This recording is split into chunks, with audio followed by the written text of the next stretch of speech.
شاعر وایي چې له کور نه بهر شپه نه کوله، اوس اخترونه تېروي هغه پردي وطن کې. دا زما 14 اختر دی، په خوله یادېږي. داسې تېر شو لکه یوه شپه، بیخي په هغه احساس او دغه باندې پوه هم نه شومه.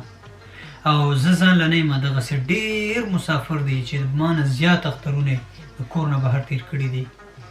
او زما له طرف نه ټولو هغه مسافرو ته سپیشلی چې ډېر زیات هغه زحمتونه یې ویستي دي، او هغه دوستان او ملګري او خپلوان او بلکې ټول مسلمانانو ته اختر مبارکي وایم. او الله دې وکړي چې دا اختر موږ ته د نیکمرغۍ اختر وګرځي، د خوشحالۍ اختر وګرځي، او الله دې زموږ په سیمو کې امن او امان راولي، او هغه خلک چې ناجوړه دي الله پاک دې هغو ته شفا ورکړي.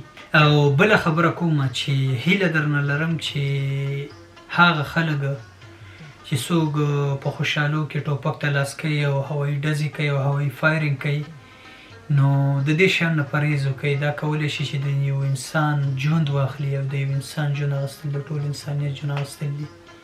نو تاسو نه هیله کومه چې خوشحالي په ښه ترتیب ومانځئ، په ښه سیسټم یې ومانځئ.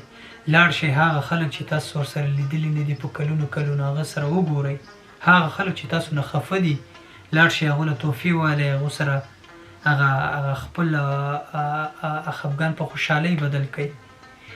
او بل یو ورکوټی پیغام چې ستاسو په چڼ ګاونډ کې که څونه غریبانان وي، تاسو نه هیله لرم چې هغو سره کومک وکړئ. کولی شئ چې مثال که هغه ډېر کومک نه شئ کولی، هغه ماشومانو له یو جوړه جامې وله والئ، یو جوړه څپلۍ وله والئ، او که هغه څپلۍ هم نه شي هغه بنګړي ورته واخلئ چې مثال د دو هغه خوشحالي هغه یو اختر خو چې دی کم سے کم هغه لږ څه په خوشحالۍ باندې بدل شي.